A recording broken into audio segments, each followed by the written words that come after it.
যে কোনো সময় আসবে আমরা প্রজ্ঞাপন জারি করব। এতগুলো মানুষ হতাহত হলো শুধু কি পুলিশের গুলিতে হয়েছে? যখন জামাত শিবির নিষিদ্ধ, এটা আগেই নিষিদ্ধ ছিল। আপনারা জানেন জিয়া রহমান সাহেব এসে আবার তাদেরকে রাজনৈতিক অধিকারটা দিয়েছিল দল করার, এবং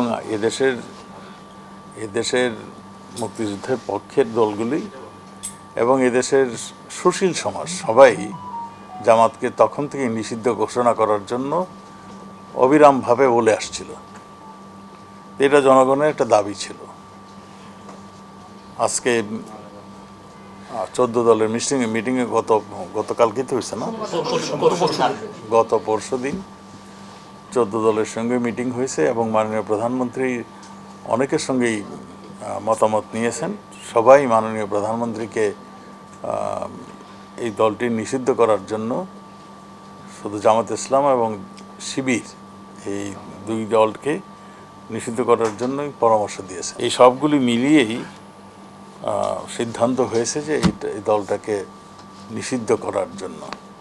সেই প্রক্রিয়াটি চলছে এবং যে কোনো সময় প্রক্রিয়াটা শেষ হলেই ঘোষণা হবে। এটা অনেক কিছুই হতে পারে, কিন্তু এখনও আমি বলবো যে আমি প্রক্রিয়াধীন।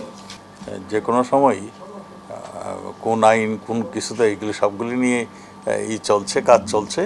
যে কোনো সময় হয়তো সিদ্ধান্ত আসলেই আমরা ঘোষণা দিব। সুশীল সমাজের ডিমান্ড আছে, 14 দলের ডিমান্ড আছে, আমাদের রাজনৈতিক ডিমান্ড রয়েছে, এবং এই অতি সম্প্রতি যে সমস্ত ঘটনাগুলি ঘটছে এইগুলির মধ্যে জামাত শিবিরের যে সম্পর্ক রয়েছে, এই সবগুলি মিলিয়ে ঝুলেই এই সিদ্ধান্ত নেওয়া হচ্ছে। প্লিজ এত ডিটেল আমি দিতে পারবো না, এটা প্রক্রিয়াধীন আছে। যে কোনো সময় আসবে আমরা প্রজ্ঞাপন জারি করব। জামাত শিবির তো এই অবস্থা তৈরি করেই ফেলেছে। এই অবস্থা তৈরির পিছনে তাদের যথেষ্ট যোগসাজশ রয়েছে, এবং মানে ছাত্রদের কোটা আন্দোলনের সব কিছু মেনে যাওয়ার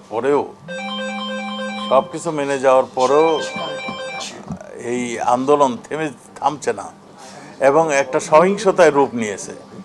এই ছাত্ররা কোনোদিন এই ধ্বংসাত্মক কর্মকাণ্ডে এরা লিপ্ত হতো না যদি তাদের পরামর্শদাতারা এইগুলি পরামর্শ না দিত।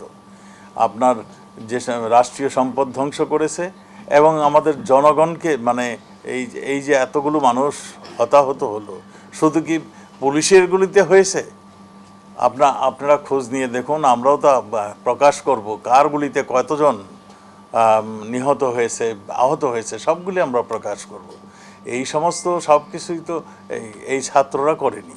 ছাত্রদের পিছনের থেকে যারা মানে সামনে রেখে পিছনে যারা করেছে সেইগুলো জামাত শিবির এবং বিএনপি এবং অন্যান্য জঙ্গি সংগঠনগুলি এর সঙ্গে সম্পৃক্ত হয়েছিল।